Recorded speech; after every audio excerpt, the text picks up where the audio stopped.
बिस्मिल्लाहिर्रहमानिर्रहीम। खातिन हज़रात, मैं हूँ अख्तर अब्बास और आप सबको मोहब्बत भरा सलाम पहुँचे पाकिस्तान में, पाकिस्तान से बाहर, जहाँ जहाँ आप मुझे सुन रहे हैं। आज हमने फ़री का सवाल उठाया है और वो कहती हैं आपने मेरी मंगनी रुकवा दी है। और उससे पहले मैं आपको बताता चलूँ कि एक डॉक्टर बेटी है वाबडा टाउन लाहौर में, 24 साल इसने FRCS कर लिया है और उन्हें हम पल्ला डॉक्टर का रिश्ता दरकार है। बहुत अच्छी पढ़ी लिखी फैमिली है, गुरगानी मुग़ल है और फैमिली को मैं भी जानता हूँ, अच्छी फैमिली है। रिश्तेदार दूसरे मुल्कों से इनके बहन भाई आ रहे हैं जुलाई में, तो इनकी ख्वाहिश है कि उनके आने से पहले पहले रिश्ता हो जाए और जुलाई में शादी भी हो जाए। सो बच्ची एक हॉस्पिटल में काम भी करती है, तो फ़ौरी रब्ता फरमाएँ 0327468746 और 0300-746-8746। ये मैच मुबारक का वो है रिश्ता और आप फ़ौरन इस टीम से रब्ता कर लीजिए। लेकिन जो बच्चा है वो भी डॉक्टर हो, FRCS हो तो और भी अच्छा है। It would be a very अच्छी जोड़ी बन जाएगी। अच्छा जनाब, ये नादिया ने एक शुक्रिया अदा किया। इन्होंने जो पिछले दिनों पैकेज था हमारा, जो मैंने आपसे जिक्र किया था कि 3 मास्क और 3 मास्क पे एक तकरीबन 1400 रुपये का हेयर सीरम वो फ्री, ये पीछे नज़र आ रहा होगा। तो एक हफ्ते की ऑफ़र है ये, आप इसका एडवांटेज लीजिए, फ़ायदा उठाइए। 0341657826 और इससे आप 3 मास्क, आपकी खूबसूरती भी, हिफाजत भी और जनाब जो सीरम है उसका भी मज़ा, आपकी हेयर ग्रोथ, बालों की चमक, बालों की मजबूती, वो भी सब उसके साथ हो जाएगी। अच्छा जी, फरी बेटी ने बड़ी मज़े की बात की है। वह कहती हैं कि सर मेरे फुफ्फो के घर से रिश्ता आया हुआ, मुझे पसंद है, मगर आपकी वीडियो सुन कर मैं फ़ैसला नहीं कर पा रही। अच्छा बेटा, जब भी फ़ैसले में दिक्कत हो तो एक सफ़े को 2 हिस्से करते हैं। इधर लिखते हैं हाँ पॉजिटिव पॉइंट्स, इधर लिखते हैं ना नेगेटिव पॉइंट्स। तो एक में लिख लें दिल, एक में लिख लें दिमाग।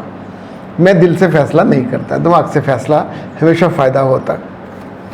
दिमाग ये कहता है कि फुफ्फो जितने भी हैं पाकिस्तान में, एक आध को छोड़कर ये सब अपनी भाभीयों से जलती हैं, हेट करती हैं। और अगर उनकी भाभी और भाई आसूदा हैं, सुखी हैं, बड़ा घर है और क्या समझें आप, गाड़ी है, बैंक बैलेंस भी अच्छा है, बच्चे अच्छे पढ़ रहे हैं, तो पूरा वजूद इनका, अच्छा इनका लगता कुछ नहीं है लेकिन पूरा वजूद इनका हसद से और जेलसी से तपता है।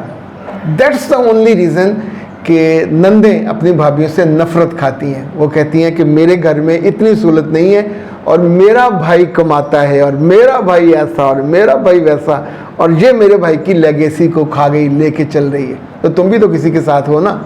ओके, ये पहली वजह है जो कभी फुफ्फो के घर रिश्ता नहीं करना चाहिए। दूसरी वजह ये है कि जिनकी फुफियाँ आपके घर आके रहती हैं और बात बात पे आपकी माँ की बेइज्जती करती हैं, उनके घर तो सात सलाम दूर से, ऐसे ऐसे ऐसे, कभी उनकी तरफ मत जाइए, बदले लेती हैं वो। और अच्छा, आमतौर पे बोलचाल बंद, ताल्लुका दूर। जब बच्चियाँ जवान हो गई, डॉक्टर बन गई, फरी डॉक्टर है, MBBS डॉक्टर इन्होंने कर ली हुई है, हाउस जॉब भी कर लिया, उस वक्त जो लोग रिश्ते लेके आते हैं तो ये खालस लालच, कमीनगी और पुराने बदले, ये तीनों का एक अजीम कॉम्बिनेशन होता है जो मैंने देखा है। बेटा, मैंने वो रिश्ते देखे हैं कि जहाँ सासें हर शाम फ़र्ज़ समझ के अपने बेटे को, उन बेटियों की शिकायत लगाती हैं, फ़र्ज़ समझ के अपने भाई के साथ कुत्तों वाली करती हैं। हर दूसरे दिन फ़ोन करेंगी, भाई तुम्हें अल्लाह ने बड़ी नेमत दी है, तुम बड़े अमीर हो, तुम बड़े कबीर हो और तुम्हारी बीवी ने औलाद का सत्यानाश कर दिया, तुम्हारी औलाद इस काबिल नहीं है कि घर संभाल सके, किस जाहिल को मेरे पल्ले। यानी वो डेली बेसिस पे अपने बेटे को और अपने भाई को, अब सोचिए कि उस बच्ची के दोनों तरफ से जो हिफाजती दीवारें हैं वो ढा रही होती, विलिंगली, मक्कारी के साथ। तो आप अपने कुछ अरसे के बाद जब आपके कान में मुसलसल पड़ती है कि बेटी बेवकूफ़ है, बेटी बदतमीज़ है, बेटी जाहिल है, बेटी एक दफ़ा तो ऐसा हुआ कि एक सास अपने भाई को, सगे भाई को, अपनी बहू की शिकायतें लगा रही थी और बहू पास से गुजरी। उसने कहा, रुक गई वो, उसने कहा अम्मी जी झूठ तो ना बोलो। अच्छा, ये आवाज़ बाप ने भी सुनी और उसने फिर कोई गाली दे के उसके बारे में ऐसी नाशाइस्ता बात कही कि बच्ची ने आगे बढ़ के फ़ोन को हाथ डालना चाहा तो सास ने उसकी उंगली पकड़ के ऐसे दांतों में लेके कच्ची चबा डाली।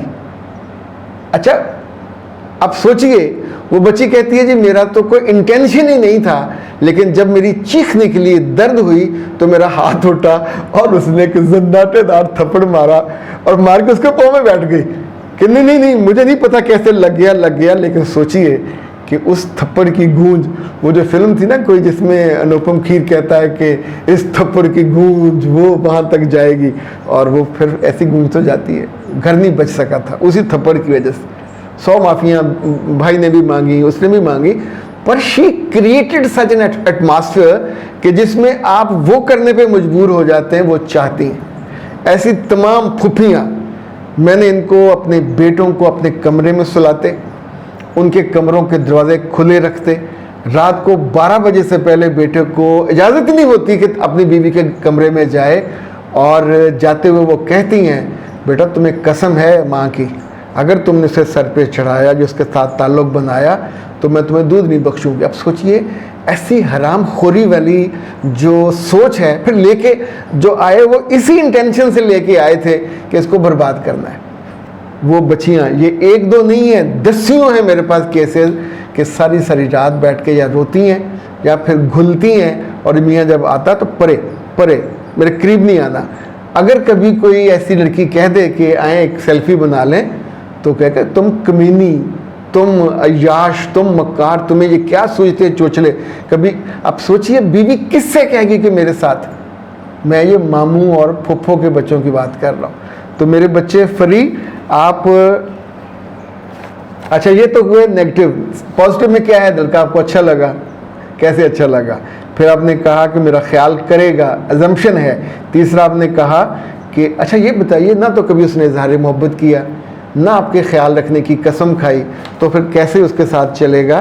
तो ये रिश्ता 2 नफल पड़ी है हाजत के, अल्लाह से कहिए मेरा दिल ठुक नहीं रहा। तो इतना यकीन रखिएगा आपका दिल ना की तरफ ठुकेगा। सास जैसी साजिशी, मक्कार और धोखा देने वाली औरत के घर में जाके सुख नहीं पा सकेंगी। इजाज़त दीजिए, अस्सलाम वालेकुम।